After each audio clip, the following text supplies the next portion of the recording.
بسم اللہ الرحمن الرحیم۔ السلام علیکم ناظرین، میں ہوں روہیل خان اور آپ دیکھ رہے ہیں روہیل وائس چینل۔ محمد بن قاسم بن امیہ کے ایک مشہور سپہ سالار حجاج بن یوسف کے بھتیجے تھے۔ محمد بن قاسم نے 17 سال کی عمر میں سندھ فتح کر کے ہندوستان میں اسلام کو متعارف کرایا۔ ان کو اس عظیم فتح کے باعث ہندوستان کے مسلمانوں میں ایک ہیرو کا اعزاز حاصل ہے۔ اس لیے سندھ کو باب الاسلام کہا جاتا ہے، کیونکہ ہندوستان پر اسلام کا دروازہ یہیں سے کھلا۔ محمد بن قاسم 694 عیسوی میں طائف میں پیدا ہوئے۔ ان کے والد خاندان کے ممتاز افراد میں شمار کیے جاتے تھے۔ حجاج بن یوسف کو عراق کا گورنر مقرر کر دیا گیا تو اس نے سقفی خاندان کے ممتاز لوگوں کو مختلف عہدوں پر مقرر کیا۔ ان میں محمد بن قاسم کے والد بھی شامل تھے، جو بصرہ کی گورنری پر فائز تھے۔ اس طرح محمد بن قاسم کی ابتدائی تربیت بصرہ میں ہوئی۔ تقریباً 5 سال کی عمر میں ان کے والد کا انتقال ہو گیا۔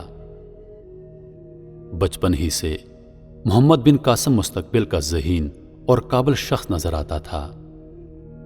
غربت کی وجہ سے اعلیٰ تعلیم حاصل کرنے کی خواہش پوری نہ کر سکے، اس لیے ابتدائی تعلیم کے بعد فوج میں بھرتی ہو گئے۔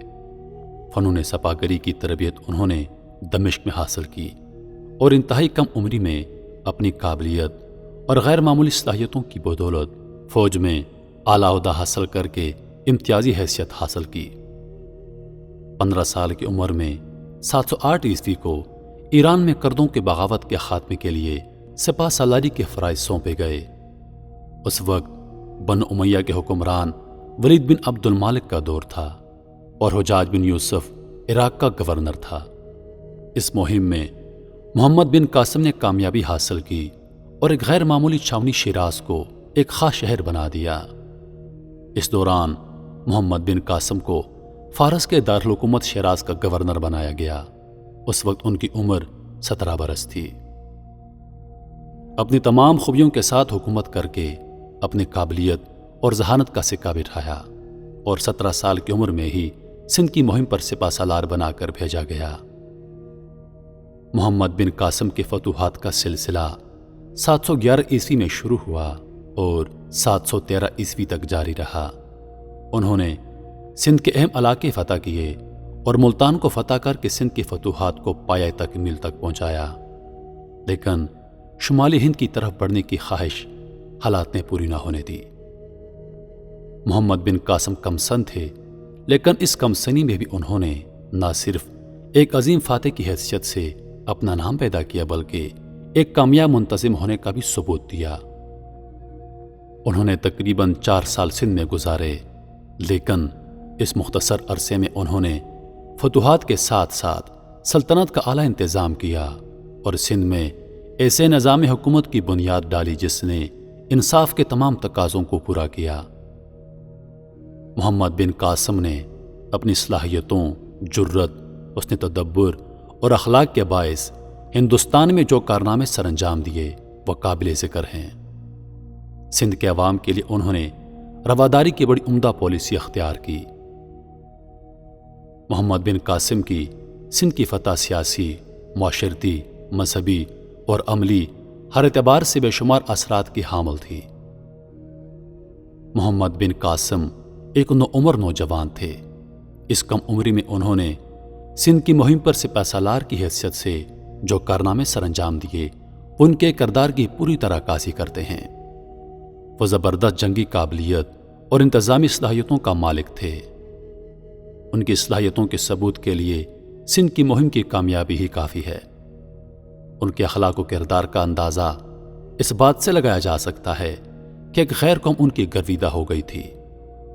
سندھ کی عوام ان سے حد درجہ چاہت کا اظہار کرنے لگے تھے۔ تاریخ سندھ کے مصنف اعجاز الحق قدوسی تحریر کرتے ہیں کہ محمد بن قاسم جب سندھ سے رخصت ہونے لگے تو سارے سندھ میں ان کے جانے پر اظہار افسوس کیا گیا۔ ان کی وفات پر شہر کیرج کے ہندو اور بدھوں نے اپنے شہر میں ان کا ایک مجسمہ بنا کر اپنی عقیدت کا اظہار کیا۔ محمد بن قاسم کی شخصیت انتہائی پروقار تھی۔ ان کا اخلاق دوسروں کو جلد گرویدہ بنا لیتا تھا۔ ان کی زبان شیریں اور چہرہ ہنسمکھ تھا۔ وہ ایک باہمت، بامروت، رحم دل اور ملنسار انسان تھے۔ وہ ہر شخص سے محبت سے پیش آتے اور ان کے ماتحت ان کی حد درجہ عزت اور احترام کرتے۔ عام زندگی میں لوگوں کے غم بانٹتے۔ انہوں نے ہر موڑ پر عقل و فراست کو پوری طرح استعمال کیا اور ان کا ہر قدم کامیابی کی راہیں تلاش کرتا تھا۔ ان کی بلند خیالی اور مستحکم ارادے ان کی کامیابی کی دلیل تھے۔ ملتان کی فتح کے بعد محمد بن قاسم نے شمالی ہند کے سرسبز و شاداب علاقوں کی جانب متوجہ ہونے کے لیے قدم بڑھائے۔ پہلے کنوج کے راجا کو اسلام کی دعوت دی، لیکن اس نے قبول نہ کی تو محمد بن قاسم نے کنوج پر حملے کی تیاری شروع کر دی۔ اس دوران 95 ہجری میں حجاج بن یوسف کا انتقال ہو گیا، جس پر محمد بن قاسم نے کنوج پر فوج کشی کے بجائے واپس آ گیا۔ حجاج بن یوسف کے انتقال کے کچھ ہی عرصے بعد ولید بن عبد المالک نے مشرقی ممالک کے تمام گورنروں کے نام احکامات جاری کیے کہ وہ تمام فتوحات اور پیش قدمی کو روک دیں۔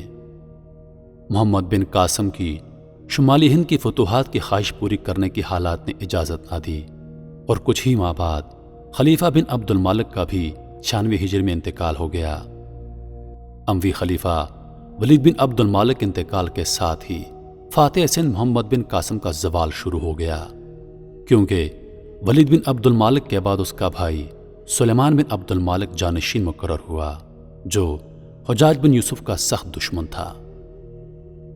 حجاج بن یوسف کا انتقال اگرچہ اس کی خلافت کے آغاز سے قبل ہو گیا تھا، لیکن اس عداوت کا بدلہ اس نے حجاج بن یوسف کے تمام خاندان سے لیا اور محمد بن قاسم کی تمام خدمات اور کارناموں کو نظر انداز کرتے ہوئے انہیں حجاج کے خاندان کا فرد ہونے کے جرم میں اپنی دشمنی کا نشانہ بنایا۔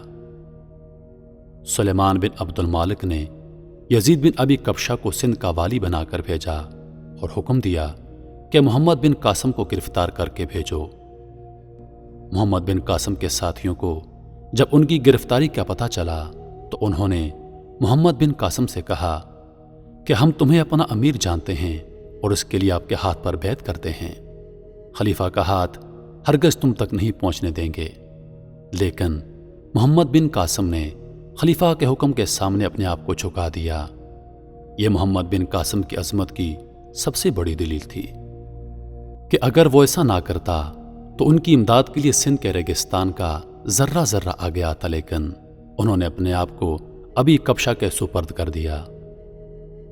محمد بن قاسم کو گرفتار کرنے کے بعد دمشق بھیج دیا گیا۔ سلیمان بن عبد المالک نے انہیں واسط کے قید خانے میں قید کروا دیا۔ 17 ماہ کی قید کی مصیبتیں جھیلنے کے بعد وہ اس دنیا سے رخصت ہو گئے۔ اس طرح اس محسن سلطنت کی خلیفہ نے قدر نہ کی اور ایک عظیم فاتح محض خلیفہ کی ذاتی دشمنی کی بنا پر اپنی زندگی سے ہاتھ دھو بیٹھا۔ لیکن انہوں نے جنگی صلاحیتوں، جرت، حسن تدبر اور اخلاق کے باعث ہندوستان میں جو کارنامے سر انجام دیے وہ تاریخ میں سنہری حروف سے لکھے گئے ہیں۔ ان کی موت سے دنیا اسلام کو عظیم نقصان پہنچا۔ محمد بن قاسم سندھ میں تقریباً 4 سال رہا۔ سندھ کے بعد انہوں نے یہاں کا نظام حکومت انتہائی کامیابی سے چلایا۔ اس نظام کی کامیابی یقیناً ان کی شخصیت کے مرہون منت تھی۔ اسے سندھ کی گورنری سے معزول کر کے یزید بن ابی کبشہ کو گورنر مقرر کیا گیا، لیکن ان کا چند ہی دنوں کے بعد انتقال ہو گیا۔ اس کے انتقال اور نئے گورنر کے آنے تک محمد بن قاسم کی گرفتاری کے اثرات سندھ میں بدنظمی کی صورت میں نظر آنے لگے۔ محترم عزیز دوستو، میں امید کرتا ہوں کہ ویڈیو آپ دوستوں کو پسند آئی ہوگی۔ ویڈیو پسند آ جائے تو لائک اور شیئر ضرور کر دیجیے گا اور آنے والی نئی ویڈیوز کے لیے ہمارے چینل کو سبسکرائب کر دیں اور ساتھ میں موجود گھنٹی کے بٹن کو ضرور دبائیں تاکہ ہماری ہر نئی آنے والی ویڈیو سب سے پہلے آپ تک پہنچے۔ مجھے دیجیے اجازت۔ زندگی رہی تو اگلی بار ایک اور ویڈیو لے کر آپ کی خدمت میں حاضر ہوں گا۔ تب تک کے لیے خدا حافظ۔ اللہ پاک آپ سب کا حافظ و نگہبان۔ ہنستے رہیے اور ہمیشہ مسکراتے رہیے۔